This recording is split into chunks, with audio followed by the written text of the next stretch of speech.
At papalapit na nga ang eleksyon. Kaya't importanteng malaman natin ang mga preparasyon at paghahanda na isinasagawa ng kapulisan para sa araw na ito. Kaya't ngayong umaga kasama natin si Superintendent Jonathan Cabal, ang Chief ng Operations ng PNP at PIO. Magandang umaga po, sir. Good morning, Jandro. Yes, sir. Matanong ko po kayo, ano po ba yung mga trainings or mga seminars po na isinasagawa ninyo para syempre maihanda yung kapulisan sa parating na malaking araw ng eleksyon? Actually, yung training na nagsimula pa nung kami mga nasa academy at yung mga recruit nga at actually dun sa mga polling centers, kaakibat na dun sa mga trainings na nagawa na rin namin. At dahil ang PNP ay laging natatap sa ganitong mga election duties, through the years, nagkaroon na kami ng kasanayan upang magampanan yung tungkulin na to. Opo, sir. Paano po ba ninyo ini-ensure yung safety rin po? Siguro kasi ng mga botante kasi alam naman po natin na marami rin po sa ating mga kababayan ang mga takot din po siguro dahil ayaw po nilang masama sa mga violence na related po during election time. Well, meron tayong pinapatupad yung COMELEC gun ban kasi alam naman natin na yung baril ay isang implement ng paghahasik ng terror, ng pananakot. So, ang PNP nagkakandak lagi ng COMELEC checkpoint through the supervision ng COMELEC officer. Tapos laging officer-led. Ngayon, as of yesterday, alam ko, we have accounted for 2,602 na persons arrested. Tapos, out of this, meron tayong 2,484 na loose firearms na nakumpiska. At eventually, ito ay mapapile sa court. Opo, sir, ito nga napag-usapan natin yung safety ng mga mamamayan ng mga botante. Paano naman po siguro yung pa-ensure natin na parang mas siguro yung mga botante na yung mga PCOS machines ay hindi po matatamper with or may ensure po natin na sigurado na yung boto nila ay yung tamang boto? Bago pa man dumating yung PCOS machine sa mga polling centers, meron ng kahandaan ng PNP, nakikipag-dialogue na yan sa COMELEC at kung saan ide-deploy yung mga PCOS machines na to, andun na rin yung PNP personnel at 24 hours na binabantayan to. At if I'm not mistaken, nung 2010, nung ako yung chief of police dun sa Nueva Ecija, as early as 1 week before the elections, andun na yung mga tao ko. So, around the clock na talagang binabantayan yung PCOS para hindi ma-snatch at ma-ensure yung integrity.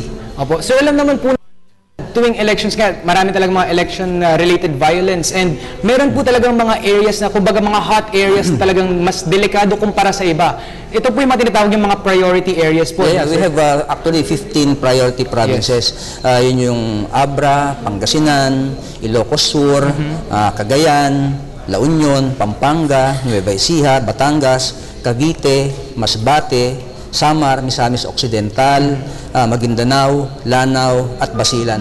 Opo. Actually, sila yung tinatawag na priority provinces dahil during the past elections, merong mga recorded election-related incidents na kung saan makakategorize natin na medyo intense yung political rivalry at meron na rin presence ng private armed groups. So, nagtalaga ang PNP sa pamumuno ng ating Chief PNP na si Police Director General Alan de Madrid Purisima ng mga Regional Special Operations Task Group. Sila yung mga grupo na nag-augment dun sa probinsya.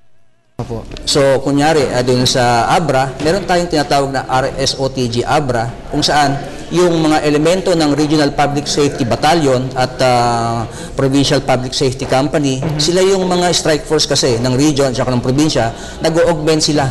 At sila yung nagko-complement dun sa mga local police force upang yung strength nila dumami at magampanan nila yung pagpapatrolya, yung pagkakandak ng mga checkpoints at yung pag-account ng mga loose firearms, pag-effect ng mga search warrants at yung pag-account na rin ng mga wanted persons. Opo. So ito naman pong mga priority areas na to, kumbaga iba po ba yung training na sinasagawa sa mga pulis na pupunta sa mga priority areas and iba po ba yung protocol na ginagawa nila pag nandito nga po sila sa mga areas para ma-ensure po yung safety as compared to those normal areas naman po? Yeah, well, definitely heightened yung awareness. Pag sinabi mong priority, syempre andun yung vigilance mo at syempre yung commander, yung itinalagang RSO commander, siya yung able leader na kung saan definitely dapat zero casualties at mapatupad talaga yung election laws at magkaroon ng safe, yung secure and fair elections itong 2013. Opo, sir, pero paano naman po kayo nag-a-assign ng mga police po sa mga certain areas? Like, paano nyo po kinaklasify na dito po sila sa priority area, dito po, paano po sinispread out ang kapulisan during elections po? Actually, call na yun ng commander, local commander. Mayroong mga peculiarities siyempre kung ilan yung strength nila, kunyari depleted yung strength nila, then they get to have additional personnel from the provincial offices at regional offices at dun sa priority provinces natin, ino-augment ng mga elements natin sa RTSB at saka PPSC. Opo, sir, paano naman po siguro yung mga police natin na may pagka-partisan po siguro or baka may kamag-anak po sila sa kanilang region or kanilang area na tumatakbo naman po sa election. Paano po sinosolve ng PM na ito? Actually, before the election period started, we have identified policemen who are relatives of those candidates na tumatakbo. At alam din namin yung mga partisan, siyempre naging bodyguard sila at yung close associates nila, siyempre hindi natin maiiwasan yung agam-agam ng mga kabilang partido na baka ma-influence yung result ng election. Tinatanggal natin yon, dinadala natin sa ibang lugar kung saan dun sila magagamit upang mawala yung sinasabi nating influencing the voters. Yes, sir. Kita naman po natin na talagang handang-handa na yung mga police mismo. Pero yung mga gamit naman po na kanilang kailangang gamitin, sapat na po ba ang kanilang mga baril o mga armas para po sa mga actually, magandang katanungan, Sandro. Dun sa tulong ng ating Pangulo, nagtalaga yata siya ng 12 billion na nag-alat siya ng budget magkaroon ng capability enhancement yung PNP at sa pagsususog na rin ng ating Secretary Marrojas at ng leadership ng ating Chief PNP na si Chief PNP Purisima, nagkaroon po tayo ng procurement ng 60,000 firearms, handguns last year. If I'm not mistaken, mga August yung bidding nun, and 12,000 of these parating na kasi outsourcing sa ibang lugar at 12,000 will be distributed I think by next week, baka ibibigay niyo sa mga pulis upang mapunuan yung mga pagkukulang natin sa mga handguns. Opo, sir, ito nga po yung PNP ngayon, marami kayong karagdagang tungkulin dahil papalapit na nga po yung eleksyon. Paano naman po ninyo masustain yung mga usual na ginagawa po ninyo para hindi po mapabayaan ito? Well, first and foremost, we are a professional organization. Hindi namin pwedeng kalimutan o kaligtaan yung safety ng mamamayan. At one very interesting accomplishment or very laudable accomplishment ng PNP is yung accomplishment ng QCPD kahapon, kung saan nakasamsam sila ng 40 kilos ng shabu. Yes. At nagkakahalaga to ng 250 million pesos sa street value, So nagkaroon sila ng initial operations na may nakuha silang kalahating kilo, then subsequent operation siguro 2-3 hours after, at 7 o'clock in the morning, nakakuha sila ng 39 kilos ng shabu. Yes, sir. Ito nga po, sabi nga po nila talaga, mga halos 2 buwan po nilang binabantayan itong mga nagbibenta ng shabu na to. At sabi nga talaga nila, high profile dahil pag bumili ka daw po, kasama na po yung kotse kung saan nilalagay yung shabu. Kaya siguro kasama na yung sasakyan upang hindi na magkaroon ng ibang transaction. Kunyari, mapabilis yung transaction at hindi na makakuha ng pansin. Siyempre, kung sasakyan lang naman yung idadrive mo at hindi mo na ikakarga pa dun sa bibili, diba? So, mas chances na makita ng mga civilian, ng mga informers o ng mga police at yun nga, maganda yung accomplishment ng QCPD kahapon. Very, very significant.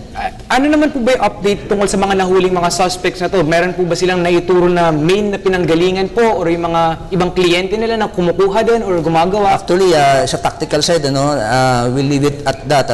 Sa Quezon City Police, kung meron pa silang mga succeeding follow-up operations. Definitely, with the leadership of Senior Superintendent Richard Albano, siya yung District Director ng QCPD, merong mga subsequent arrest na mangyayari at napakagaling na officer niyan. So, definitely, hindi pa ito yung last. Yes, I'm sure na yung mga mamamayan natin ay napakasayang malaman na they are in good hands dahil nga sa kapulisan. So, panghuli na lang po siguro, baka meron po kayong mensahe po para sa ating mga manonood ngayong umaga. Ang mensahe ko, lagi niyong suportahan ng PNP at lagi kayong magtiwala at kung meron kayong mga krimen or may mga alam gumagawa ng sa mga drugs or meron silang mga wanted persons sa inyong lugar, ipagbigay niyo po ang alam sa pinakamalapit na police stations at wag po kayong mag-atubiling lumapit sa mga pulis dahil kaibigan po natin yan mga yan. Okay, maraming salamat po Superintendent Jonathan Cabal para sa inyong panahon ngayong umaga. Good morning, Sandro. Good morning din sa ating mga televiewers.